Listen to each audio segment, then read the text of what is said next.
Então, gente, boa tarde, né? Nossa disciplina de organização de empresas está iniciando, né? O pessoal do curso técnico e administração, curso técnico em informática, redes, né? Todo mundo da área da informática aí presente.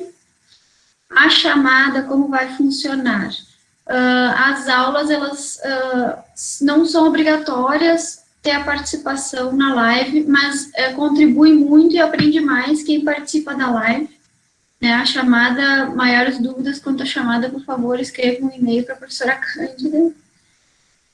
Importante é a presença de vocês, né, mesmo que virtual, aqui nas aulas, para que a gente possa interagir e vocês possam né, entender o conteúdo, tirar dúvidas, porque tem coisas que estão no conteúdo, no Saga, na plataforma, mas tem coisas que eu falo que não estão lá, então vocês acabam perdendo uma parte, né, já que não está sendo presencial, então pelo menos participando das lives a gente pode ter esse contato, que eu considero o mais rico de tudo, né, o mais valioso de tudo é justamente essa troca que a gente faz mesmo que seja virtual, né, eu gosto que vocês participem, gosto que vocês deem opinião, que vocês tragam a experiência de vocês e o conhecimento de vocês para as aulas, porque o professor, ele não sabe tudo, e a gente busca, né, dar uma melhor aula possível. Então, gente, como é que vai funcionar? Tá? Eu vou sempre compartilhar minha tela com vocês. Alguém coloca um ok se está vendo esse aqui?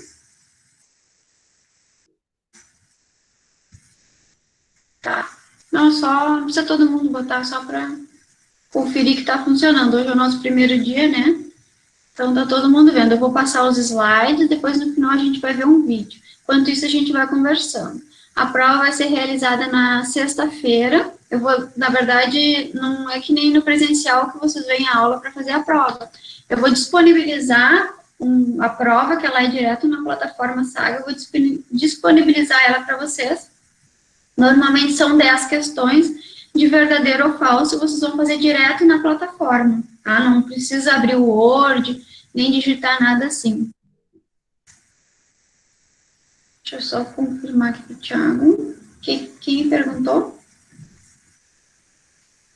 A chamada é só botar nome em maiúsculo? Não, a princípio, vocês fizeram isso em outra disciplina, Daniela? A princípio, hoje não. Vou ver com a Cândida depois. Depois eu vejo com a professora Cândida, tá? Mas a princípio não, porque vocês não precisam, não é obrigatório estar na live. A prova é na semana que vem, são duas provas, é G1 e G2. Tá? Quem já é aluno já fez nas outras disciplinas, quem é aluno novo funciona assim. Vocês vão ter duas avaliações, uma é G1, grau 1, chama, e a outra é grau 2 ou G2. A grau 1 vai avaliar essa primeira semana de aula, a grau 2 vai avaliar a segunda semana de aula. Lembre que semana que vem, na quinta-feira, se eu não me engano, é feriado, aí não vai haver live, mas vai haver atividade na plataforma. Então, verifiquem se todos vocês, principalmente os novos, porque os que já estão da semana passada, provavelmente já têm acesso à plataforma. Quem entrou agora essa semana, por favor, verifiquem se estão com os acessos à plataforma Saga. E vamos... Tiana, só para já eximir as dúvidas, né? Da chamada. Como é que se dá a presença, né? A presença, ela se dá pelo acesso aos conteúdos do Saga, tá? Porque aí fica registrado que o aluno foi lá, que fez os exercícios, tá? As lives, os alunos que estarão nas lives, eles ganham um ponto extra, tá? Sim, no final. No final, tá? Após a G2, tá? Então, assim, a presença se dá pelo acesso à plataforma do Saga e a resolução, né, dos exercícios e acessar os conteúdos, tá? Entenderam, pessoal?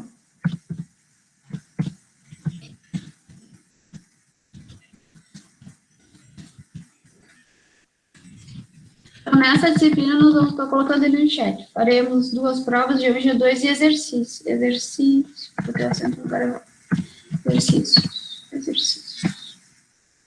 Vamos começar, então, mais alguma dúvida, escrevam ali, daí no final a gente, ou fiquem no final, ali os últimos 5 minutinhos a gente fica conversando. Então, a princípio é isso, tá? Vão ser 2 avaliações mais os exercícios. A G1 é dessa primeira semana, o conteúdo só dessa primeira semana, e a G2 é o conteúdo da semana que vem. Tá? Que já são 13h15, vamos lá. Então, eu vou começar com os slides, tá? A disciplina é Organização de Empresas, né? Nós estamos na Faculdade Escola Técnica Alcides Maia, mesmo que virtualmente, né? A plataforma que vocês vão utilizar é a plataforma Saga, tá? E aí vocês vão ter semana 1 e semana 2. Eu vou me apresentar, para quem não me conhece, quem não foi aluno na disciplina passada de Comunicação Organizacional. Meu nome é Tiana Caran, sou professora na Alcides Maia desde o ano passado, né? Eu também sou empreendedora no meu Saber Instituto, onde eu trabalho desenvolvimento humano, desenvolvimento pessoal e principalmente focado na escolha profissional de jovens na idade de vocês. Eu sou formada em administração de empresas e fiz pós-graduação em recursos humanos e gestão da educação, justamente pensando em atuar na área da educação como meu primeiro passo para entrar nessa área que eu acredito tanto, né, que é o grande... Se a gente quer mudar alguma coisa, né, na sociedade, tem que ser através, no meu entendimento, da educação. Então, vamos começar por Chiavenato. Quem estuda administração conhece, né, esse estudioso da administração.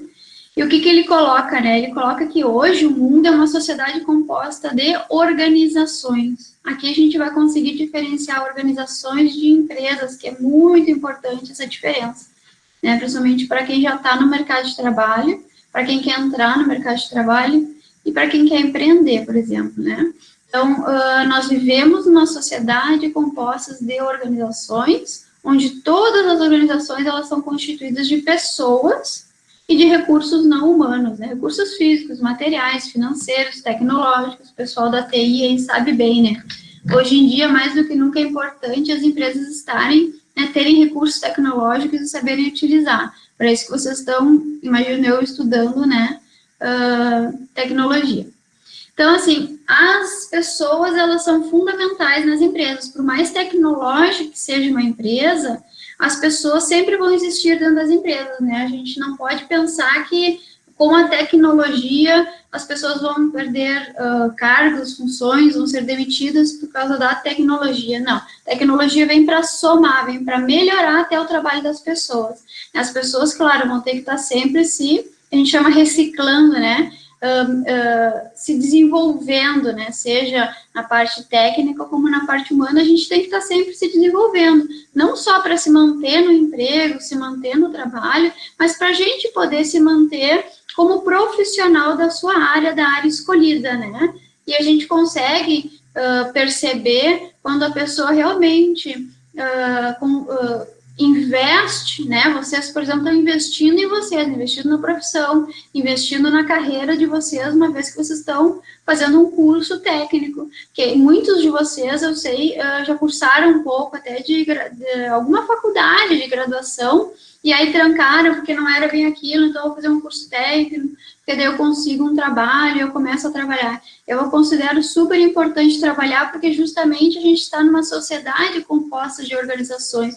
E hoje em dia, quem está fora de alguma organização, que não é a mesma coisa que empresa, né, a gente precisa ter esse conhecimento e precisa investir em si.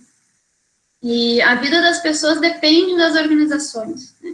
Nós nascemos, crescemos, aprendemos e vivemos, trabalhamos, nos divertimos e morremos dentro das organizações. Daí eu faço uma pergunta para vocês aqui.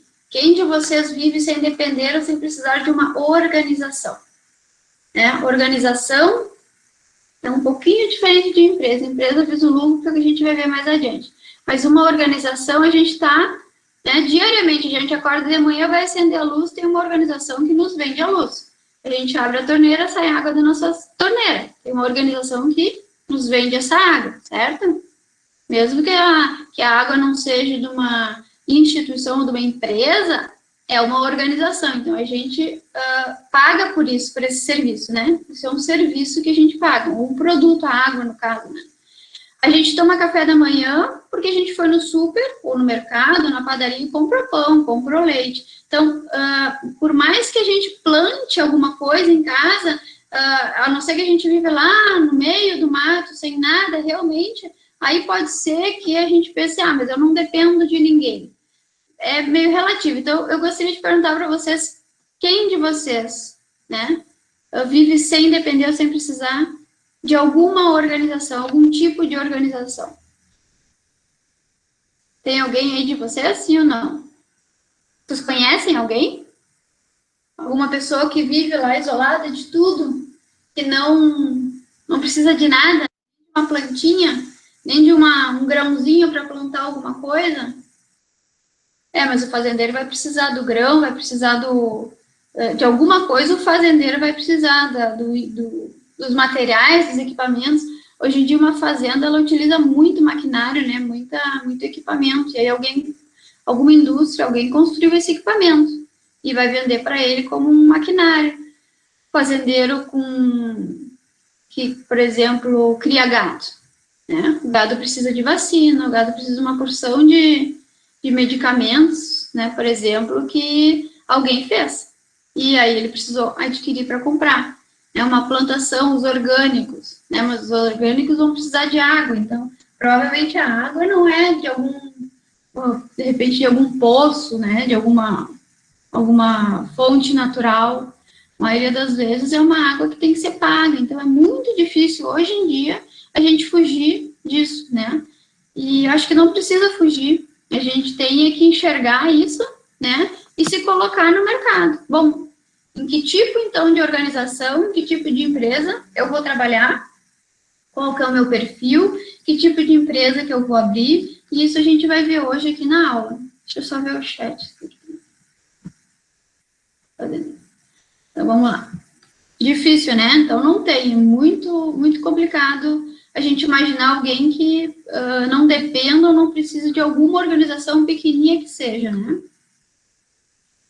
E aí, o que são organizações, né? Elas são heterogêneas, elas são diversificadas em tamanhos, em características, em estruturas.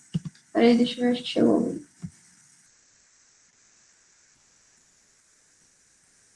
Oi, Carolina, tudo bom? Em estruturas, em objetivos diferentes, né? Nenhuma empresa ela vai ser igual a outra, mesmo uma filial não vai ser igual, né, à sua matriz, por exemplo. Né? Sempre vão ter as suas diferenças em tamanho, suas características específicas, sua estrutura, organograma, né, hierarquia. Aí isso vocês já devem saber, né? Que existem organizações que são lucrativas e organizações que o seu fim não é o lucro. Então, a gente chama de organizações não lucrativas, né? As lucrativas são chamadas de empresas. E as não lucrativas por exemplo, o exército, a igreja, o serviço público, prefeituras, entidades, né? Filantrópicas, são organizações não lucrativas, porque elas não visam o lucro. Não que não precisem de dinheiro para se sustentar, né? Mas é um pilar de sustentação, não necessariamente o objetivo fim, né?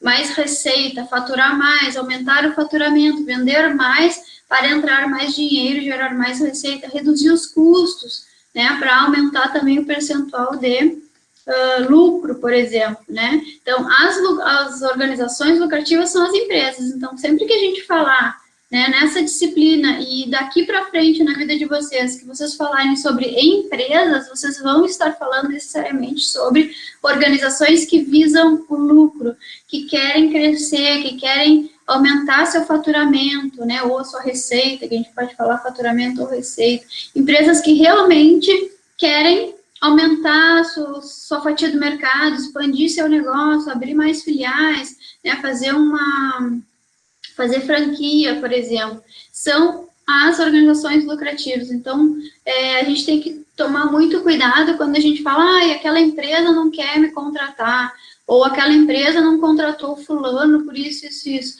Bom, ela investiu um dinheiro no seu negócio, né, planejou o seu negócio e ela pode escolher quem vai trabalhar ou não na sua empresa. É diferente de uma organização não lucrativa, uma instituição pública que a gente vai ver, o objetivo é outro. Né? Quando a gente ingressa numa empresa ou numa instituição que não tem fim lucrativo, a gente também tem que estar ciente de qual missão a gente está cumprindo, de qual trabalho eles vão esperar de nós. É um trabalho que eu estou fazendo em prol ao bem comum, a comunidade, né, a sociedade, as pessoas, ou eu estou fazendo um trabalho numa empresa que visa o lucro e vai esperar de mim o quê? Se eu sou um vendedor, que eu venda mais, vai esperar de mim se eu sou técnico em informática, que eu faça o melhor trabalho de informática para quê? Para que a empresa tenha os seus sistemas sempre atualizados, seus sistemas rodando, para que não dê bug, para que não dê problemas, para quê? Para que as pessoas possam vender mais, aumentar a sua fatia de mercado, expandir o seu negócio. Esse é o objetivo principal de uma instituição, uma empresa, uma organização lucrativa. E a administração, que é o que eu acredito que metade da turma esteja estudando de administração, já está sabendo que administrar um negócio, né, é imprescindível ter pessoas profissionais da área da administração dentro das empresas. E o administrador público também é importante, porque numa organização que não tem fins lucrativos, ela não deixa de ser uma organização, ela não deixa de precisar ser administrada. Só que existem algumas diferenças de legislação, que tem que cumprir uma série de legislações para poder fazer uma compra, por exemplo, diferente de uma empresa. Então, se a pessoa vai trabalhar no setor de compras de uma empresa que visa o lucro, é uma coisa. Se ela vai trabalhar no setor de compras de uma instituição pública, é outra coisa. Mas o fim é o mesmo, né? A administração é a mesma, vai ter que administrar recursos e pessoas. Para quê? Para alcançar objetivo. Só que os objetivos vão ser diferentes. Essa é a diferença. Né? E sem administração, as organizações jamais teriam condições de existir e de crescer. Não sei se o pessoal da administração conhece o Conselho Regional de Administração, que a gente chama de CRA, né? CRA do Rio Grande do Sul e o CFA, que é o Conselho Federal de Administração.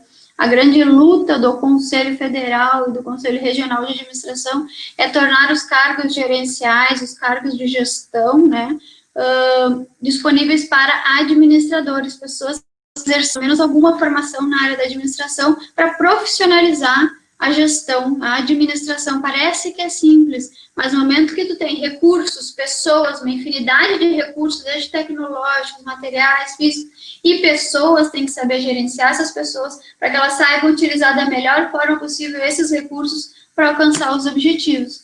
E os objetivos podem ser lucrativos ou não. Aí eu trouxe aqui, eu achei interessante porque, como eu imaginei que teria muita gente da informática e o pessoal da administração que não fez, de repente, ainda fundamentos, ou fez e não gravou tão bem. Não sei. Eu achei interessante trazer a história das organizações, e bem no final da aula eu vou passar um vídeo para vocês dessa evolução. A gente considera que, claro, o grande marco, né, para iniciar os estudos da administração, quem estuda fundamentos da administração, foi a Revolução Industrial, que foi ali onde, né, as manufaturas viraram indústrias, né? Foi ali que começou a surgir o estudo da administração como ciência. E na disciplina de fundamentos a gente vê que isso tudo iniciou com o Taylor e os estudos dele como é que se chama, do nível operacional, né, das fábricas na época da Revolução Industrial. E aí eu trouxe para vocês como se fossem dois quadros, né, antes da Revolução Industrial, né, e da Revolução Industrial até hoje, porque vocês precisam identificar que as organizações como elas são hoje, não começou, né, elas iniciaram a sua trajetória, o seu início, depois da Revolução Industrial. Antes da Revolução Industrial, existiam formas de administrar, né, os pequenos negócios, negócio familiar, as pequenas oficinas, e antes disso ainda, né, na Antiguidade, na Idade Média, eram outras formas, né, de vida, né, forma medieval, escravidão, e aí com a Revolução Industrial lá no século XVIII, né, aí tivemos duas revoluções industriais. Isso é muito importante saber, né, quem não sabe, é interessante saber, porque parece que a vida que a gente tem hoje, com toda essa tecnologia, parece que faz muito tempo que existe, mas na verdade não faz muito tempo, nós estamos no século XXI, isso tudo começou no século XVIII, a grande mudança, né, e depois com a tecnologia faz menos tempo ainda, Então, desde quando inventaram a internet, criaram a internet, ou não inventaram, né, dizem que a internet surgiu, o pessoal da informática acho que saberia dizer melhor, né, como é que surgiu realmente a internet. Mas depois disso, então, depois da Revolução Industrial é que as organizações e as empresas, as indústrias começaram a surgir com muita força. E aí sim, a vida das pessoas começaram a mudar bastante. Né? E depois tivemos a Primeira Guerra Mundial e aí a Segunda Guerra Mundial. E as grandes indústrias começaram a surgir com uma velocidade e uma força muito grande. E aí começou, sim, a necessidade de tudo isso ser administrado. Imaginem sair de ali que nem um capitalismo, nem capitalismo, né, as manufaturas, das oficinas se tornaram manufaturas, e aí surgem indústrias, e as indústrias precisarem de pessoas, e as pessoas não estarem capacitadas, então realmente foi uma grande revolução mesmo, e aí que surgiram as empresas, as indústrias, e foi aí que tudo começou, é bem importante vocês gravarem isso, tá? Algumas características das organizações, eu peguei do material do Saga, no final desses slides eu coloquei a bibliografia, e aí depois eu vou passar para vocês os exercícios que vocês vão fazer, que vai valer nota, né, em cima, vai ser um somatório dos exercícios com a prova, tá? Então, algumas características das organizações, né, tem propósitos, tem objetivos e tem metas, todas elas, as lucrativas e as não lucrativas. O propósito das lucrativas vai ser um, o propósito das instituições públicas vão ser outros, né? Os objetivos e as metas vão ser diferentes, mas todas têm, né? Para onde elas querem ir, como que elas vão chegar lá, né? Tem que seguir esses propósitos, tem que seguir seus objetivos e realizar, né, as metas, alcançar as metas para poder lucrar ou atingir o bem-estar da população ou daquela comunidade específica com aquele projeto específico. E as ações dentro das organizações, elas são orientadas para alcançar os seus propósitos, foi o que eu falei, os objetivos e as metas. Elas são definidas pelo projeto da organização. Existe um planejamento geral, que a gente chama de planejamento estratégico. Quem é da administração vai ter disciplina de planejamento empresarial, onde vocês vão ver que toda organização, mesmo que não seja um planejamento formalizado, seja na cabeça do gestor, na cabeça do fundador, na cabeça do dono, do proprietário na pequena empresa, tem um planejamento ali dentro da cabeça dele. Bom, este ano eu vou, mesmo seja pequena, uma pequena empresa de informática, este ano eu quero abrir uma segunda loja, este ano eu quero aumentar a minha equipe de vendas, ou para os próximos 5 anos eu quero trocar de sede, eu quero para uma sede mais centralizada. Mesmo que seja pequena, existe um planejamento mesmo que não seja formalizado no papel e divulgado para todos na empresa. Né? Quando a empresa ela é um pouco maior, médio porte, grande porte, aí existe uma cultura de passar a informação e comunicar para todos os colaboradores, para todos os funcionários, os objetivos e as metas de cada setor, de cada área dentro da organização, mesmo as públicas, tá? E existem alguns elementos chaves nesse planejamento que são fundamentais, né? A estrutura organizacional, os conhecimentos e valores da instituição, da empresa, da organização, né? A comunicação, quem fez disciplina de comunicação em abril comigo, pode perceber, né, que a comunicação é muito importante. Aqui ela diz, né, no seu planejamento, né, no seu projeto da organização, ela precisa ser determinada, como é que essa comunicação vai acontecer, né, como vão ser esses processos de comunicação, para que todo mundo saiba o que está acontecendo, para que todas as pessoas da organização saibam os seus papéis, saibam o que está sendo esperado delas e como que elas podem passar essas informações, né, para os seus subordinados ou para os seus superiores, né, e a prática de recursos humanos. Se a gente viu antes que as organizações são compostas de pessoas e recursos, né, físicos, materiais, tecnológicos, as pessoas são fundamentais, né? Pode até não ter tanta tecnologia e nem tantos recursos físicos, mas sem pessoas, né, só recursos físicos e materiais sem pessoas não adianta muito. Só pessoas com poucos recursos adianta. As pessoas conseguem, né, utilizando poucos recursos, realizar alguma coisa, talvez não seja, não alcance tão rapidamente os objetivos e as metas por faltar recursos. A gente sabe que com essa situação da quarentena, do isolamento, que as aulas presenciais foram suspensas, né? As instituições que não conseguiram se adaptar ao uso da tecnologia realmente não estão conseguindo dar continuidade aos estudos, e muitas escolas públicas, pelo que eu estou acompanhando, os alunos não estão conseguindo ter as aulas como os alunos das instituições particulares, por exemplo, né? Então, a gente pode ver bem que as pessoas, tendo um pouco de recurso, fazem milagres, digamos assim, né? Mas sem as pessoas, não adiantaria ter só tecnologia, porque não se chegaria muito longe. As transformações, ali no número 5, ocorrerão na medida em que as organizações revisarem as suas práticas intermitentemente, à luz da experiência. Então, por que o intermitentemente? Porque com base nesse projeto da organização, desse planejamento da organização, ele é um planejamento, então tem que estar sempre revisto. Tu não fez, engavetou e vai se realizar sozinho. Não, ele vai se realizar graças ao quê? A gestão das pessoas com os recursos. E aí sim, olhando diariamente, colocando as metas para todo mundo ver, para todo mundo saber o que a empresa, o que a organização visa buscar, alcançar, na verdade, todos os dias, né, tem que estar sendo feito, tem que estar sendo acompanhado esse processo, né? Diariamente uma escola está acompanhando seus alunos, acompanhando seus professores, né, acompanhando seus funcionários para saber o que está acontecendo. Alcançamos ou não alcançamos no final da semana, no final do mês, o que a gente buscava realizar nesse mês ou nessa semana. Não dá para simplesmente planejar e deixar ali largado o planejamento sozinho, ele não vai se realizar, ele precisa desse acompanhamento intermitentemente.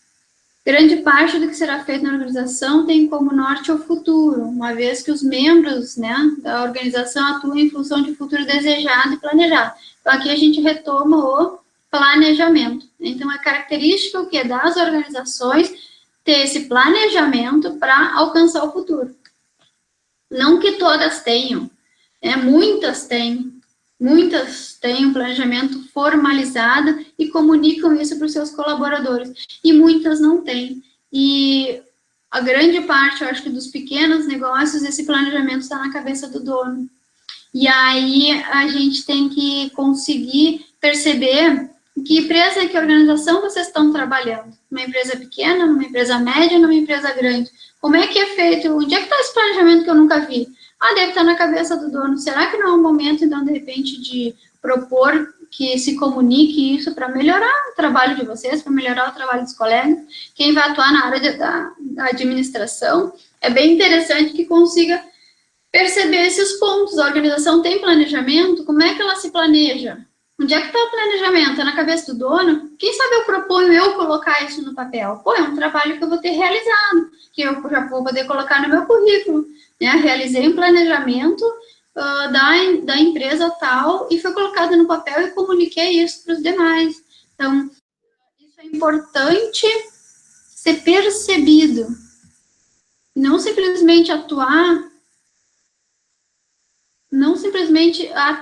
numa instituição sem saber do que ela é feita, como é que ela é planejada, como é que ela é organizada, né? Vai ali, trabalha e vai embora. Tá, mas qual é o teu papel no planejamento? Será que tu não poderia fazer um pouco mais naquele tempo que tu tem? Será que isso não vai te beneficiar? Será que isso não vai para o teu currículo? Será que isso não vai fazer a diferença para daqui a pouco tu ter uma oportunidade melhor ou até tu aprender mais e montar o teu próprio negócio?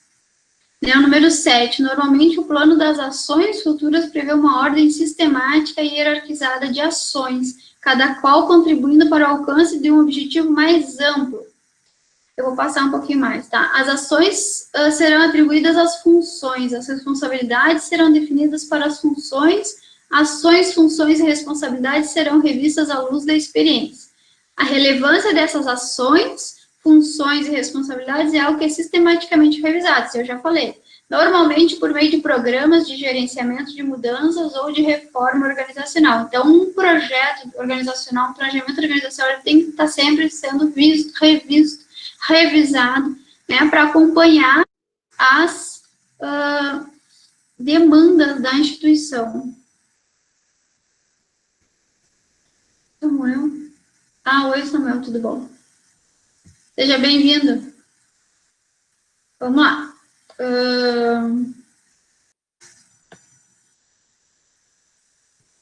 Peraí que alguém falou alguma coisa.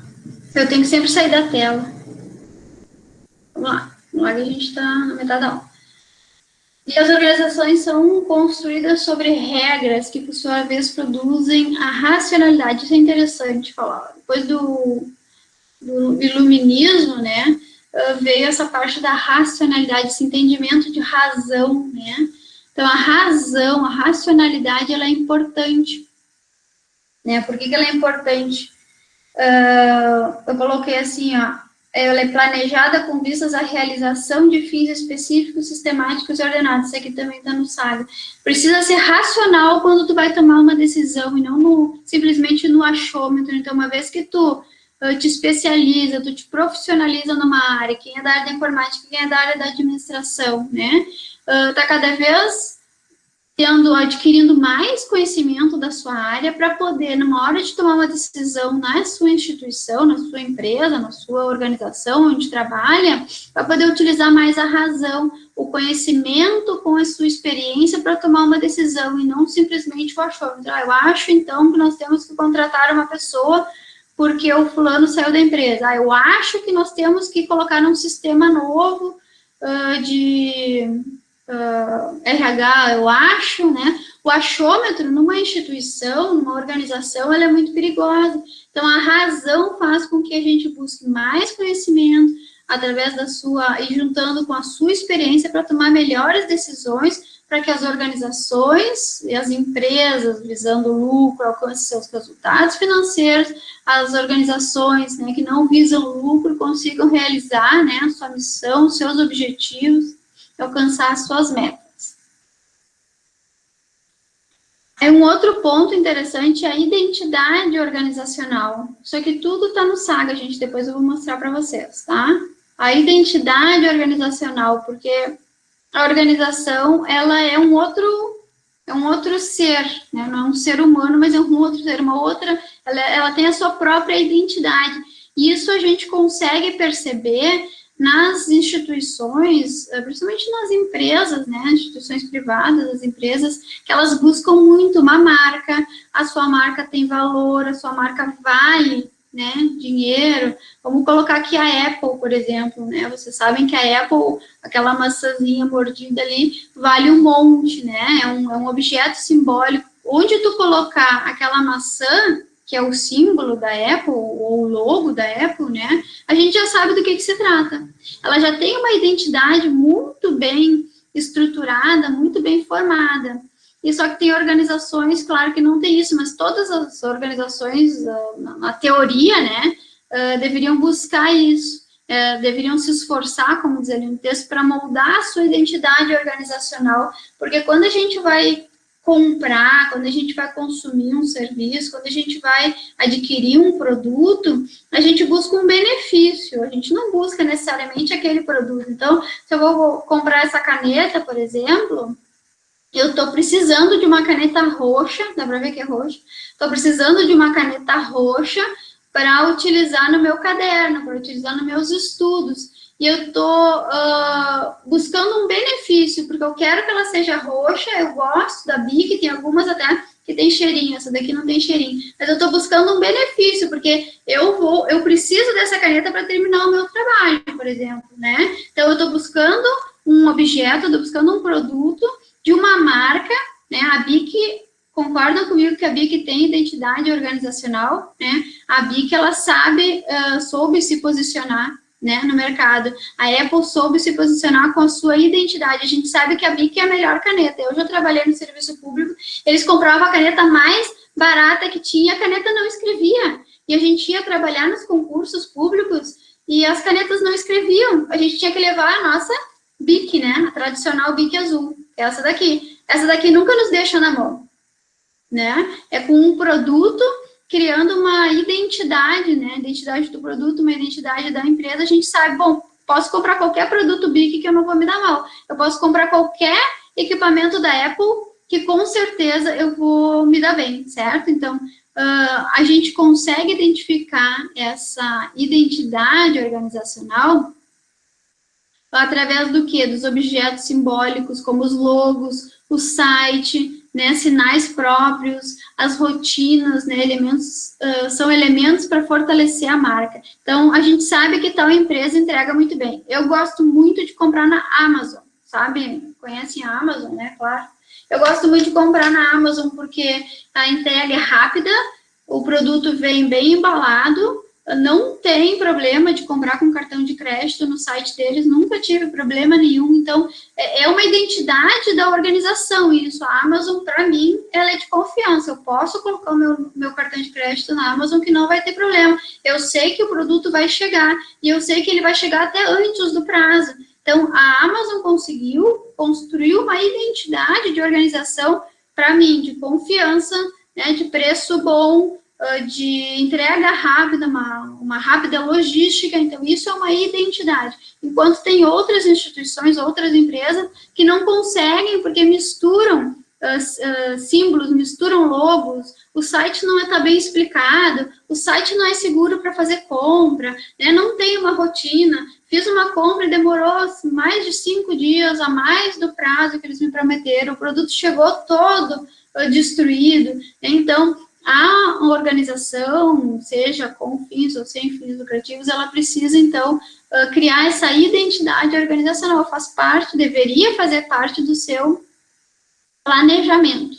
Criar essa identidade organizacional, se a empresa está sendo constituída, e se a empresa já existe e tem problemas na sua identidade organizacional, tem muita reclamação, as pessoas deixam de comprar, às vezes é por isso também, eles não sabem por que a instituição, a organização, a empresa não está indo bem, ninguém está comprando, por que não está acontecendo? Porque não tem uma identidade, as pessoas não se identificam com aquilo.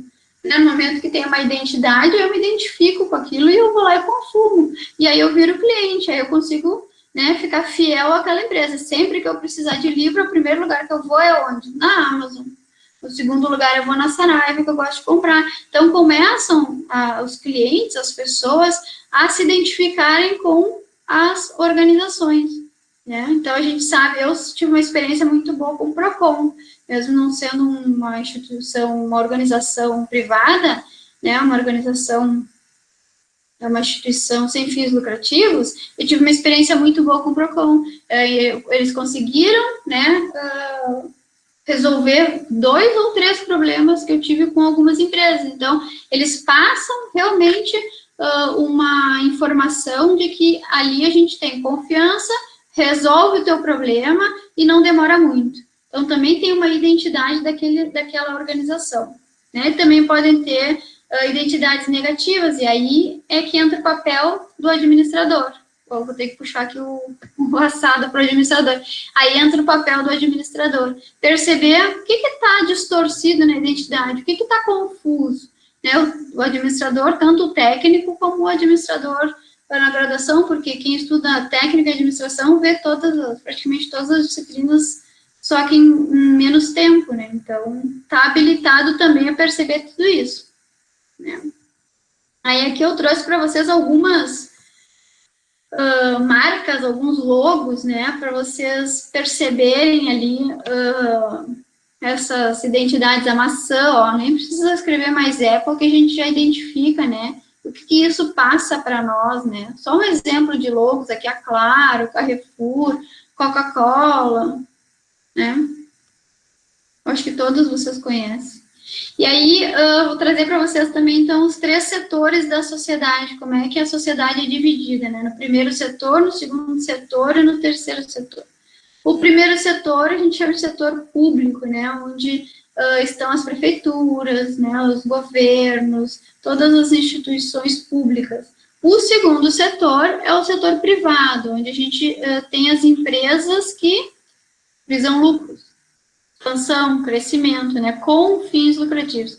E o terceiro setor é aquele setor das ONGs, o privado sem fins lucrativos, aquelas instituições que a gente chama de filantrópicas, sem fins lucrativos, que existem algumas fundações, né, ONGs, sindicatos, associações, que elas acabam surgindo por uma necessidade de realização para alguma atividade específica, né, os sindicatos para alguma profissão específica, ONG, Greenpeace, WWF, né, partidos políticos, associações de moradores da comunidade tal, que precisam, né, o governo não tem feito nada, o setor privado não faz porque ali não é de interesse dele, não vê lucro naquilo ali. Então, assim, quem vai fazer aquilo por aquelas pessoas? Então, o grupo de pessoas se reúnem para isso, a gente vai ver mais adiante nas outras aulas, bem como é que se forma, tá?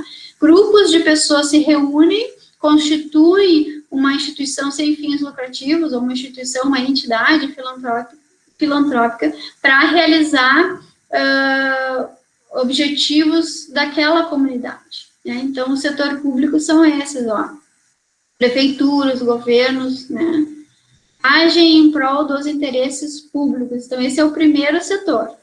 O segundo setor são das empresas, né, organizações com fins lucrativos, é da iniciativa privada, toda iniciativa privada que visa o lucro, que aqui não é nem positivo nem negativo, é o que, para que a empresa precisa de lucro? Né? Tem gente que acha que a empresa só pensa em dinheiro, só pensa em dinheiro. Bom, é para isso que serve, que é para colocar R$1.000 e tirar R$3.000, né? Aí ficou com lucro de 2.000, que já investiu. Então, é para isso que serve a empresa. Alguém vai lá, cria o negócio, tem a ideia, que a gente vai ver na aula de amanhã o que é empreendedorismo. Tem uma ideia e tem dinheiro. E eu vou investir para fazer mais dinheiro, ou para expandir, né? Mas igual tem que ter dinheiro. Sem dinheiro eu não pago as pessoas, e as pessoas têm famílias, as famílias não conseguem sustentar suas famílias. Então, a empresa precisa de dinheiro para pagar suas contas, para pagar as pessoas e para lucrar. Né? E quem está investindo, quem está desembolsando o dinheiro é um investidor, é a pessoa que foi lá e acreditou, pô, se eu botar R$1.000 ali, eu vou tirar no final do ano R$10.000, então para mim é um bom investimento, vou lucrar um monte. Então eu vou investir na tua empresa. Não sei se vocês já assistiram o programa Shark Tank, que existe o programa americano e o brasileiro, né? Que um dos tubarões, que chamam Shark Tank, tanque de tubarões, né? Um dos tubarões é o dono da Polishop, o outro é o dono da Chili Beans, a empresa de óculos. E eles deixam bem claro lá, as pessoas, eu já assisti vários, eu adoro. Então, as pessoas que chegam lá com um propósito do seu negócio em ajudar outras pessoas, eles falam, olha, bacana o teu propósito, muito legal a tua missão em ajudar as pessoas, mas como que eu lucro com isso? Né? Como que eu vou lucrar com o teu negócio? Dinheiro, né? Então, se eu vou investir 250 mil no teu negócio, como é que eu vou tirar 1 milhão depois de, sei lá, alguns anos? Como é que eu vou tirar esse dinheiro que eu investi e vou lucrar mais ainda com isso? Então, tem uma situação bem diferente aqui, né? As pessoas que investem em empresas, elas querem o retorno do seu investimento e o lucro. Elas querem ter de volta o dinheiro que investiu, mais o lucro com isso, porque senão ela bota o dinheiro no banco, compra ações, sei lá, acha uma outra forma de investir dinheiro. Nem sempre investir num negócio é o melhor negócio. Nem sempre investir no mercado financeiro é o melhor negócio. Então, a pessoa vai ter que saber, vou investir numa instituição, numa empresa que vai me dar retorno, quanto de retorno ela vai me dar. Então, isso é a ideia da empresa. Né? Então, se alguém vai investir na tua empresa, assistam aquele programa. Eles vão querer retorno financeiro. Não adianta chegar com uma missão de quero ajudar as pessoas. Bom, aí tu vai para a área filantrópica. Aí a área filantrópica tu vai buscar recurso para ajudar as pessoas. E aí existem pessoas que disponibilizam recursos para exercer, para fazer esse trabalho, né? Para que tu possa fazer esse trabalho. Aí eu trouxe aqui a fábrica da Coca-Cola, né? Um engenheiro, o mercado, né? Que é o comércio, só para ilustrar o segundo setor, né? O setor do fazer dinheiro. E o terceiro setor são as organizações sem fins lucrativos, que hoje em dia é um baita mercado para se trabalhar. Porque existem muitas instituições sem fins lucrativos que contratam profissionais, tanto da TI, da administração, da saúde, de qualquer área. Existem também oportunidades para se trabalhar como voluntário nessas instituições, mas daí é para adquirir experiência ou realmente fazer um trabalho voluntário por um tempo, né? Mas eles sim contratam pessoas porque eles têm dinheiro, eles precisam de recursos, tanto financeiros, pessoas, tecnológicos, né? E eles têm dinheiro para se sustentar, senão eles também são uma organização. Eles só não visam lucro, mas eles têm pessoas, eles precisam fazer a gestão das pessoas, a gestão dos recursos. Isso não muda nada em relação às empresas. O que muda em relação às empresas são os objetivos que a gente vai ver agora. Então, são as ONGs, as fundações, as entidades beneficentes, e a gente tem que perceber que é um bom lugar para se trabalhar, é um bom lugar para se investir. Tem pessoas que têm em si um propósito de trabalhar muito para ajudar as outras pessoas e não se enxerga na iniciativa privada, porque, pô, não tem essa coisa, essa ambição, essa ganância de expansão, de crescimento, de dinheiro. Ah, então por que não trabalhar numa organização sem fins lucrativos? Por que não se inteirar um pouco mais como é que esse tipo de organização funciona? E será que tu não fica feliz trabalhando num lugar desse? Pode ser que sim. Vai ter um salário, vai ter teu trabalho, vai te realizar, vai cumprir uma missão, né? Aí aqui eu trouxe 3 exemplos: Greenpeace, a Fundação Bradesco e todo mundo conhece Médicos Sem Fronteiras, né? Passa propaganda na TV direto, né, do trabalho que esses médicos fazem, que é um trabalho incrível, né? Greenpeace também a gente vê bastante, tem há anos. São todas instituições sem fins lucrativos, e essas pessoas que estão lá trabalhando, que estão lá atuando, quando Médicos Sem Fronteiras fala, R$1 por dia, né, dão R$30 por mês para a pessoa, acho que esse é o mínimo para tu começar a ajudar, né, com esse dinheiro que eles conseguem fazer os seus projetos. CIE também, trabalhei já no CIE, CIE sem fins lucrativos. Então, são instituições que não visam lucro, visam o quê?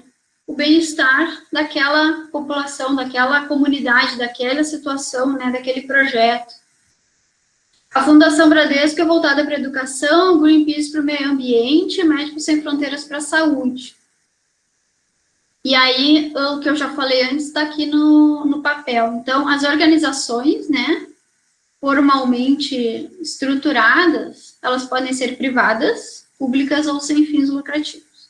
Públicas é quando é direto do município, governo, federal, né?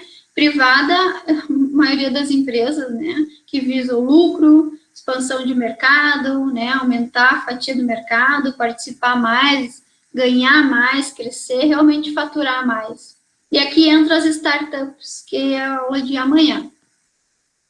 Pública, né, bem-estar da população, esse, na verdade, é o objetivo de quem trabalha numa instituição pública, né, é realmente fazer um trabalho para o outro, né, não é o que a gente às vezes vê por aí, que a pessoa entra no serviço público porque tem garantia de salário, tem estabilidade, tem uma porção de coisas, né?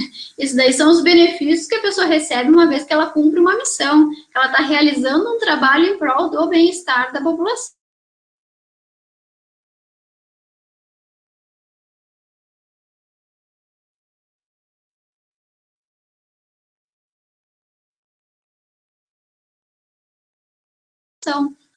E as instituições sem fins lucrativos vieram, digamos, socorrer essa fatia de pessoas, de comunidades, né, que não estavam sendo atendidas, que nem a instituição, a organização pública e nem a privada estavam atendendo. E aí começaram a surgir essas organizações sem fins lucrativos, em que as pessoas trabalham, às vezes até voluntariamente, para cumprir um propósito.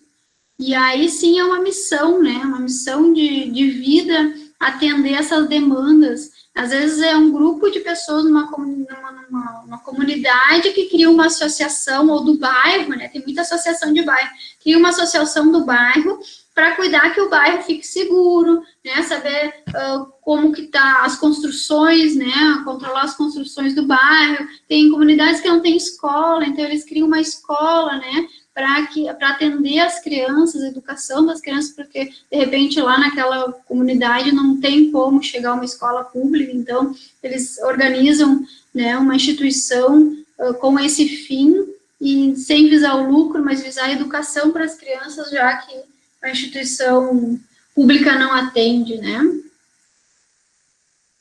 E aí agora eu vou passar, tá bem na hora, eu vou passar o vídeo, esse vídeo é bem interessante, porque eu vou pegar lá do Saga, eu já mostro o Saga para vocês.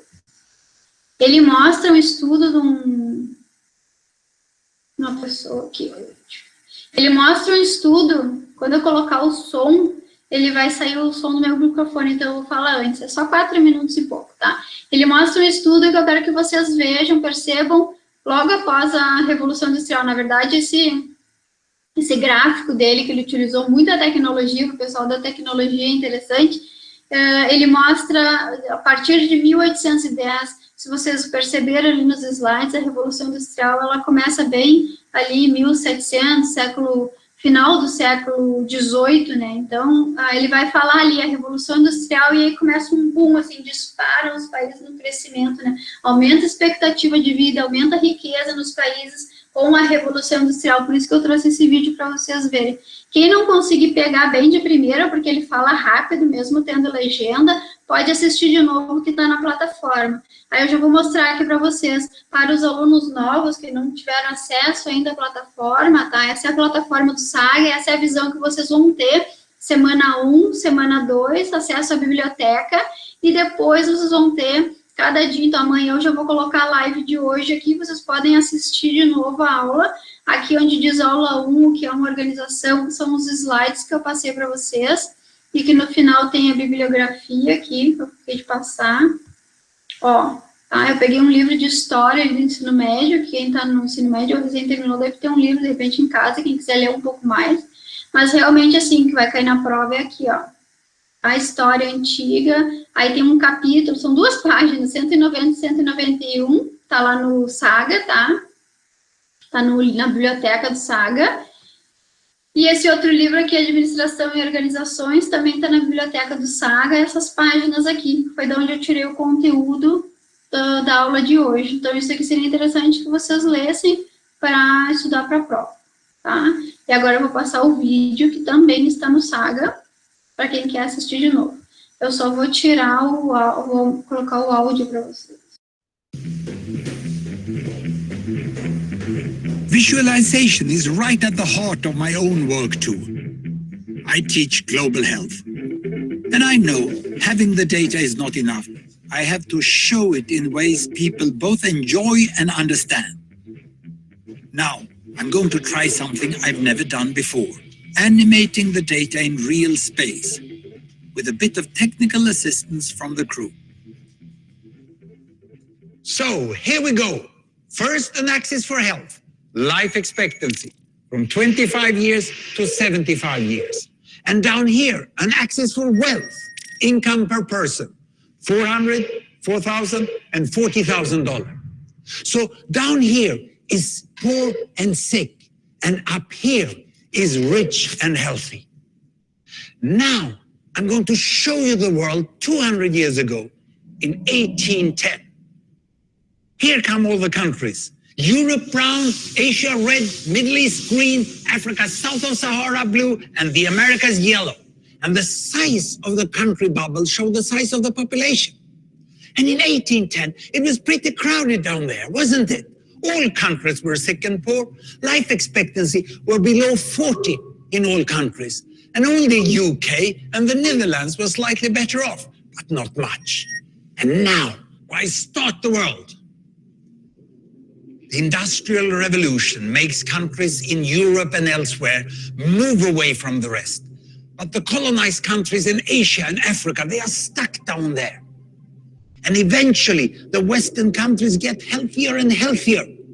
And now we slow down to show the impact of the First World War and the Spanish flu epidemic.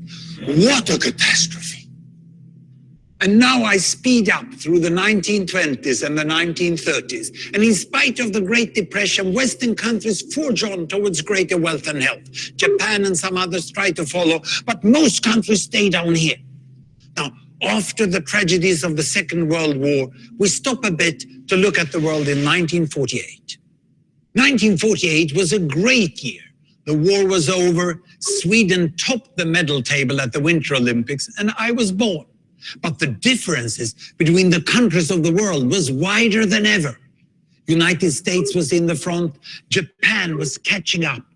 Brazil was way behind, Iran was getting a little richer from oil, but still had short lives. And the Asian giants, China, India, Pakistan, Bangladesh and Indonesia, they were still poor and sick down here. But look what is about to happen. Here we go again. In my lifetime, former colonies gained independence, and then finally they started to get healthier and healthier and healthier. And in the 1970s, then countries in Asia and Latin America started to catch up with the Western countries. They became the emerging economies. Some in Africa follows. Some Africans were stuck in civil war and others hit by HIV. And now we can see the world today in the most up-to-date statistics. Most people today live in the middle, but there are huge differences at the same time between the best of countries and the worst of countries. And there are also huge inequalities within countries. These bubbles show country averages, but I can split them. Take China, I can split it into provinces. There goes Shanghai. It has the same wealth and health as Italy today. And there is the poor inland province Guizhou. It is like Pakistan. And if I split it further, the rural parts are like Ghana in Africa. And yet, despite the enormous disparities today, we have seen 200 years of remarkable progress. That huge historical gap between the West and the rest is now closing. We have become an entirely new converging world. And I see a clear trend into the future. With aid, trade, green technology and peace, it's fully possible that everyone can make it to the healthy, wealthy corner. Well, what you just seen in the last few minutes is a story of 200 countries shown over 200 years and beyond. It involved plotting of 120,000 numbers. Pretty neat, huh? Então essa foi a aula de hoje, conseguimos bem no horário. 5 minutos só passei, mas a gente começou também 5 minutos depois. Então amanhã tenhamos aula de novo às 15 ou às 19. Quem tiver alguma dúvida pode ficar agora mais uns 5 minutinhos que eu tiro as dúvidas. Encontro vocês então, espero que tenham gostado. Encontro vocês amanhã às 15 ou às 19. Tá ok?